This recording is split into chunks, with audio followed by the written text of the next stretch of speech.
الحمد لله رب العالمين والعاقبة للمتقين والصلاة والسلام على سيد المرسلين وعلى آله وصحابه أجمعين أما بعد أعوذ بالله من الشيطان الرجيم بسم الله الرحمن الرحيم هدى للمتقين صدق الله العلي العظيم. شریف پڑھے اللہم صلی علی سیدنا شفیعنا حبیبنا مولانا محمد وعلی آل سیدنا محمد وبارک وسلم صلو علیہ صلاۃ وسلام علیک یا رسول اللہ صلی اللہ تعالی علیہ وآلہ وسلم. حضرات محترم،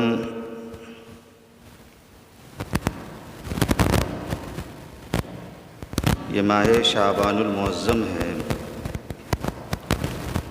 اس مہینے میں بندوں کے اعمال رب کی بارگاہ میں پیش کیے جاتے ہیں. یہی وجہ ہے کہ ہم سب اس مہینے میں کثرت کے ساتھ عبادت و ریاضت کرتے ہیں، روزہ رکھتے ہیں، توبہ استغفار کرتے ہیں.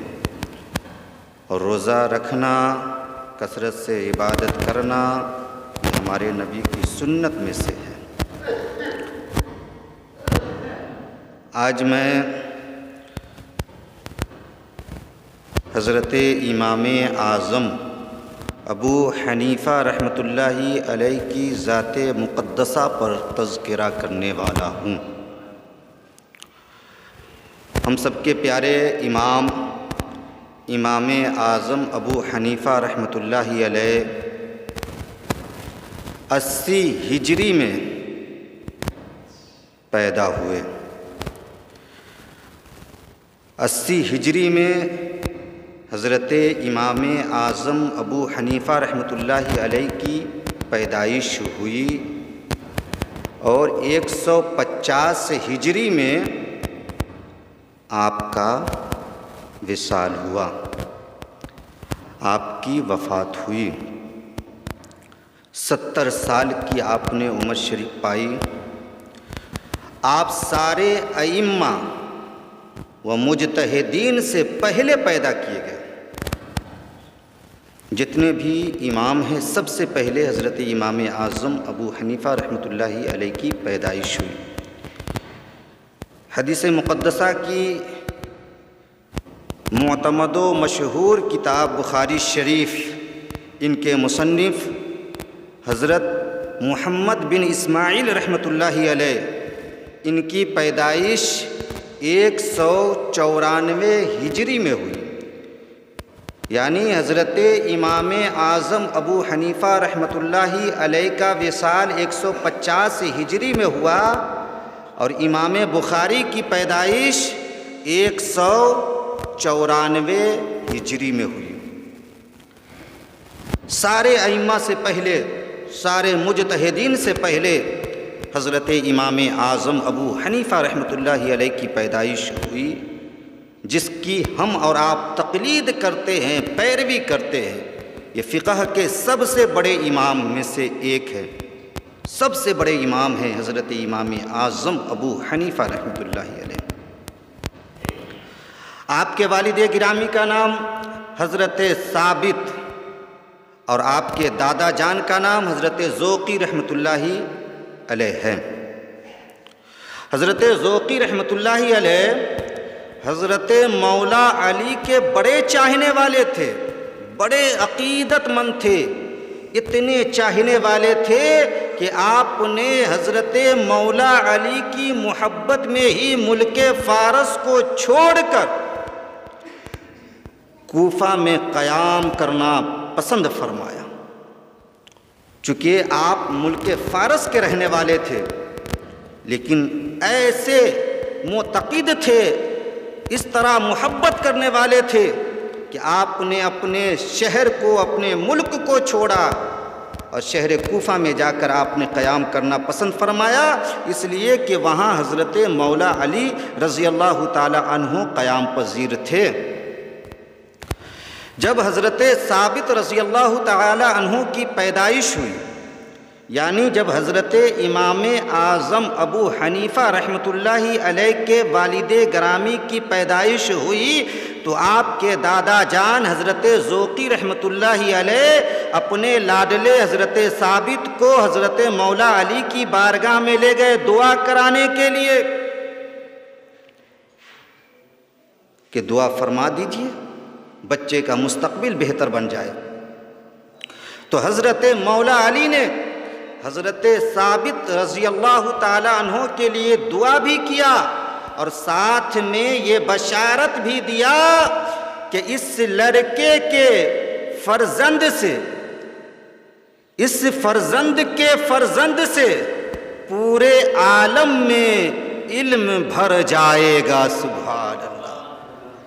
اور حدیث مقدسہ میں آتا ہے کہ پیغمبر اسلام نے حضرت امام اعظم ابو حنیفہ رحمۃ اللہ علیہ کی فضیلت کو یوں بیان کیا ہے کہ اگر دین ثریا ستارے کے پاس بھی ہوتا تو فارس کا ایک شخص وہاں سے بھی دین کو لے آتا، سبحان اللہ۔ حضرت امام اعظم ابو حنیفہ رحمۃ اللہ علیہ بہت بڑے متقی گزرے ہیں۔ دن میں آپ خدمت خلق کیا کرتے تھے اور راتوں میں آپ عبادت کیا کرتے تھے۔ اس طرح خوف خدا آپ کے سینے میں بسا ہوا تھا، اس طرح زور زور سے آپ راتوں میں رویا کرتے تھے کہ آپ کے آس پڑوس کے لوگ سنا کرتے تھے، ان لوگوں کو آپ پر ترس آ جاتا تھا۔ اللہ اکبر کبیرہ، اتنے بڑے متقی اور پرہیزگار تھے حضرت امام اعظم ابو حنیفہ رحمۃ اللہ علیہ، جنہوں نے 40 سال تک عشاء کے وضو سے فجر کی نماز پڑھی۔ 40 سال تک، یہ آپ کی فضیلت میں سے ہے، آپ کی کرامت میں سے ہے، ورنہ یہ ممکن نہیں ہوتا کہ 40 سال تک کوئی بندہ رات بھر سوئے نہیں، عشاء کے وضو سے فجر کی نماز پڑھے، کیونکہ سونے سے وضو ٹوٹ جاتا ہے، حاجت اصلیہ سے وضو ٹوٹ جاتا ہے، یعنی استنجا جائے، پاخانہ جائے، اس سے وضو ٹوٹ جاتا ہے۔ پھر اگر ہوا کا خروج ہو جائے تو اس سے بھی وضو ٹوٹ جایا کرتا ہے۔ آپ دیکھیں کہ 40 سال تک عشاء کے وضو سے حضرت امام اعظم ابو حنیفہ رحمۃ اللہ علیہ نے فجر کی نماز پڑھی ہے۔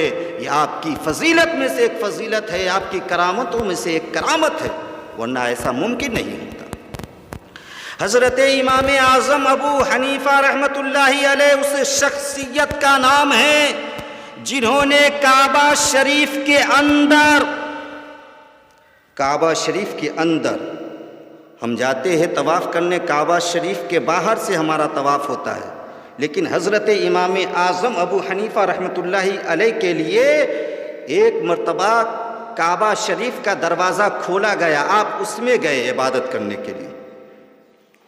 آپ نے بہت سارے حج کیے، جو آپ کی زندگی کا آخری حج تھا، اس کے بارے میں آتا ہے کہ ایک مرتبہ حضرت امام اعظم ابو حنیفہ رحمۃ اللہ علیہ کعبہ شریف کے اندر 2 رکعت میں ایک ختم قرآن مقدسہ پڑھ ڈالے، سبحان اللہ۔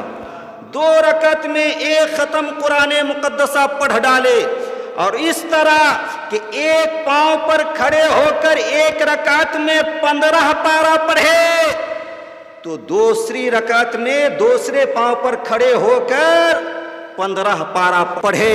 اس طرح آپ نے 2 رکعت میں ایک ختم قرآن مقدسہ کی تلاوت کر ڈالا، سبحان اللہ۔ کتنے بڑے تقوی شعار تھے، متقی و پرہیزگار تھے ہم سبوں کے پیارے امام حضرت امام اعظم ابو حنیفہ رحمۃ اللہ علیہ، جنہوں نے 2 رکعت میں پورا قرآن شریف پڑھ ڈالا۔ وہ بھی ایک پاؤں پر کھڑے ہو کر 15 پارا، دوسرے پر کھڑے ہو کر 15 پارا۔ اسی طرح آپ گھر میں بھی ایک رات میں ایک ختم قرآن مقدسہ کی تلاوت کر ڈالتے تھے۔ اتنے بڑے امام کہتے ہیں کہ وہ 2 برس اگر مجھے نہ ملتا، حضرت امام جعفر صادق رضی اللہ تعالی عنہ کی صحبت میں جو آپ نے 2 برس گزارا، حضرت امام اعظم ابو حنیفہ رحمۃ اللہ علیہ کہتے ہیں کہ اگر وہ 2 برس مجھے نہ ملتا تو نعمان ہلاک ہو جاتا۔ وہ 2 برس جسے آپ نے حضرت امام جعفر صادق رضی اللہ تعالی عنہ کی صحبت میں گزارا، پوچھا گیا کہ آخر وہ 2 برس آپ نے کس طرح گزارا کہ پوری زندگی پر غالب آ گیا؟ تو حضرت امام اعظم ابو حنیفہ رحمۃ اللہ علیہ کہتے ہیں کہ وہ 2 برس میں نے اس طرح گزارا کہ ایک لمحے کے لیے بھی میں اللہ اور اس کے رسول کی یاد سے غافل نہ ہوا۔ سبحان اللہ، ایک لمحے کے لیے بھی۔ آپ تابعین میں سے ہیں، آپ نے صحابہ کرام کو دیکھا ہے۔ حضرت امام باقر رضی اللہ تعالیٰ عنہ کے آپ شاگرد میں سے ہیں۔ حضرت امام جعفر صادق رضی اللہ تعالیٰ عنہ کے والد کا نام حضرت امام باقر اور ان کے والد کا نام حضرت زین العابدین، ان کے والد کا نام حضرت امام حسین رضی اللہ تعالیٰ عنہ۔ آپ تابعین میں سے ہیں، آپ کا تقوی بے مثال تھا اور فیصلہ اس طرح آپ کر دیتے تھے کہ کسی کی سمجھ میں بھی پہلے نہیں آتا تھا کہ اتنی آسانی سے اتنے مشکل مسئلے کو آپ حل کر دیں گے۔ بڑا سے بڑا مسئلہ، پیچیدہ مسئلہ آتا تھا، آپ حکمت کے ذریعے آسانی سے اسے حل فرما دیا کرتے تھے۔ سبحان اللہ، حل فرما دیا کرتے۔ اور خوف خدا کا یہ عالم کہ جسے آپ قرض دیتے تھے اس کے مکان کے سائے سے بھی آپ فائدہ نہیں اٹھاتے تھے۔ سبحان اللہ، ایسا خوف خدا تھا آپ کے اندر۔ ایک مرتبہ کا واقعہ ہے کہ حضرت امام اعظم ابو حنیفہ رحمۃ اللہ علیہ ایک جنازے کے ساتھ گئے، جنازہ پڑھے۔ دھوپ کی شدت تھی، بڑی تیز دھوپ تھی، بڑی تیز گرمی تھی، اور وہاں پر قبرستان کے آس پاس کوئی سایہ بھی نہیں تھا، کوئی سایہ نہیں تھا سوائے ایک مکان کے سائے کے۔ تو لوگوں نے دیکھا کہ تیز دھوپ ہے، شدت کی گرمی ہے، تو حضرت امام اعظم ابو حنیفہ رحمۃ اللہ علیہ سے لوگوں نے کہا، سرکار اس مکان کی دیوار کے سائے میں آ جائیں تاکہ دھوپ سے کچھ راحت حاصل ہو جائے، دھوپ سے کچھ آرام مل جائے۔ تو حضرت امام اعظم ابو حنیفہ رحمۃ اللہ علیہ نے ارشاد فرمایا کہ نہیں، میں نہیں آ سکتا، اس مکان کے سائے میں نہیں آ سکتا۔ لوگوں نے تعجب سے پوچھا کہ سرکار اتنی تیز دھوپ ہے، آخر آپ اس مکان کے سائے میں کیوں نہیں آنا چاہتے ہیں؟ تو وقت کے امام نے ارشاد فرمایا کہ اس مکان کا جو مالک ہے وہ میرا قرض دار ہے۔ اللہ اکبر کبیرہ، اس نے مجھ سے قرض لے رکھا ہے، تو گویا میں اس بات سے ڈرتا ہوں کہ کہیں ایسا نہ ہو کہ اس کے مکان سے فائدہ لینے کے سبب یا اس کے مکان کے سائے سے فائدہ لینے کے سبب میں اللہ کے نزدیک سود خوروں میں شمار نہ ہو جاؤں۔ اللہ اکبر کبیرہ، کیسا تقویٰ تھا آپ کا کہ جسے آپ قرض دیا کرتے تھے اس کے مکان کے سائے سے بھی آپ فائدہ اٹھانا پسند نہیں فرمایا کرتے تھے۔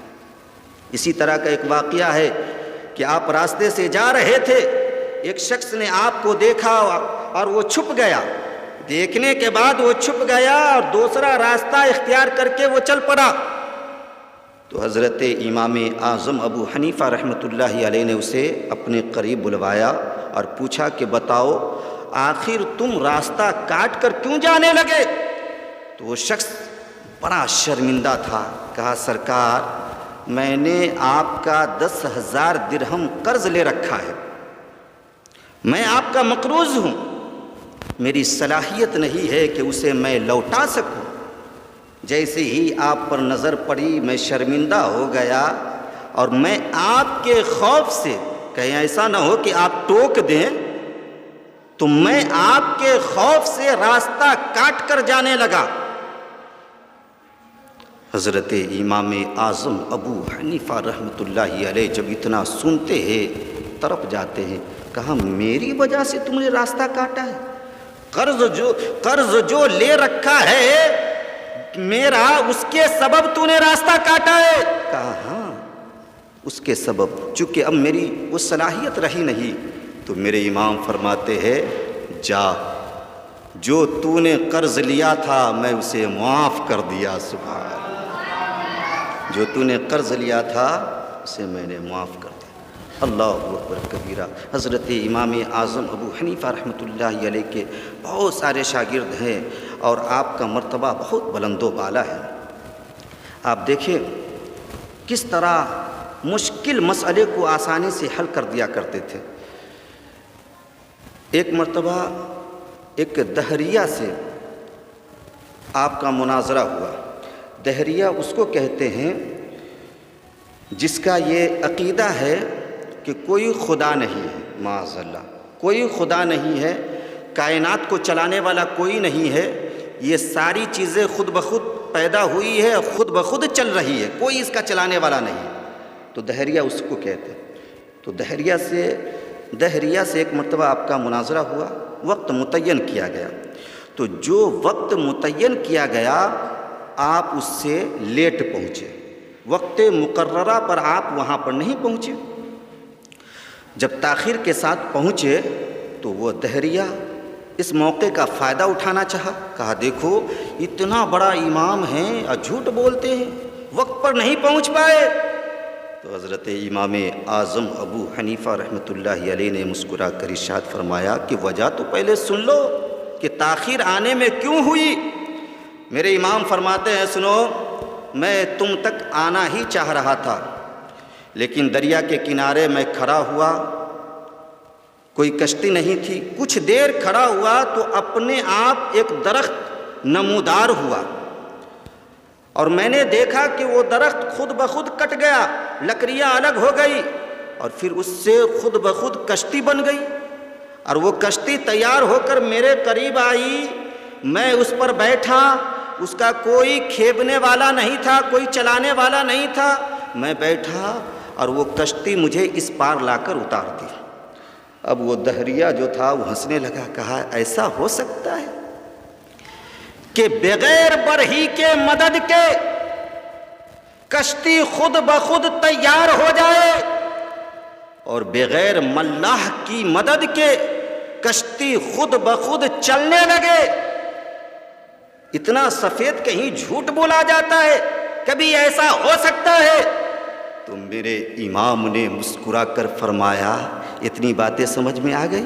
یہی تو میں تجھے سمجھانا چاہ رہا ہوں کہ جب ایک کشتی بغیر برہی کے مدد کے خود بخود بن نہیں سکتی، بغیر ملاح کی مدد کے خود بخود چل نہیں سکتی، تو اتنی بڑی کائنات بغیر کسی کے پیدا کیے ہوئے کیسے بن سکتی ہے؟ اور پھر اس کائنات کا نظام بغیر کسی کے چلائے ہوئے کیسے چل سکتا ہے؟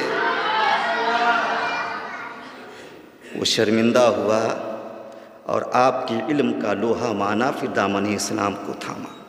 اسی طرح کا ایک واقعہ ہے، مختصر میں سمجھے کہ ایک مرتبہ بغداد میں ایک سیٹھ آدمی نے اپنے 2 بیٹوں کی ایک ساتھ شادی کی۔ ایک شخص نے اپنے 2 بیٹوں کی ایک ساتھ شادی کیا۔ شادی کے بعد ولیمہ رکھا، تو ولیمہ میں سارے علماء کرام کو بلایا گیا، جس میں حضرت امام اعظم ابو حنیفہ رحمۃ اللہ علیہ کو بھی بلایا گیا۔ سب لوگ بیٹھے تھے کہ اچانک لڑکے کا باپ بدحواس ہو کر، بے چین و بے قرار ہو کر روتا ہوا آیا۔ کہا سرکار ہم تو برباد ہو گئے، بڑا ظلم ہو گیا۔ کہا کیا؟ تو لڑکے کے باپ نے کہا کہ عورتوں کی غلطی کی وجہ سے بیوی ادلا بدلی ہو گئی، جو لڑکی نکاح کر کے لائی گئی وہ ہیر پھیر ہو گئی، جس سے نکاح ہوا اس کے ساتھ وہ شب زفاف منا نہ پایا، جس سے نکاح نہ ہوا اس کے ساتھ وہ رات گزار لیا۔ اب کیا کیا جائے؟ کوئی صورت نظر نہیں آ رہی ہے۔ تو جتنے علماء تھے تو ان میں دیگر علماء نے بھی اپنا اپنا مشورہ دیا۔ بات آئی حضرت امام اعظم پر کہ آپ بھی کچھ کہیں۔ تو حضرت امام اعظم ابو حنیفہ رحمۃ اللہ علیہ نے کہا کہ ٹھیک ہے، پہلے ان دونوں لڑکوں کو بلایا جائے جس کا نکاح ہوا ہے اور جس نے شب زفاف منایا ہے۔ جب وہ دونوں لڑکے آئے تو میرے امام نے فرمایا کہ جس کے ساتھ تم رات گزارے ہو، اگر اس کے ساتھ تمہارا نکاح کر دیا جائے تو پھر کیسا رہے گا؟ تو وہ دونوں لڑکے جو تھے وہ تیار ہو گئے۔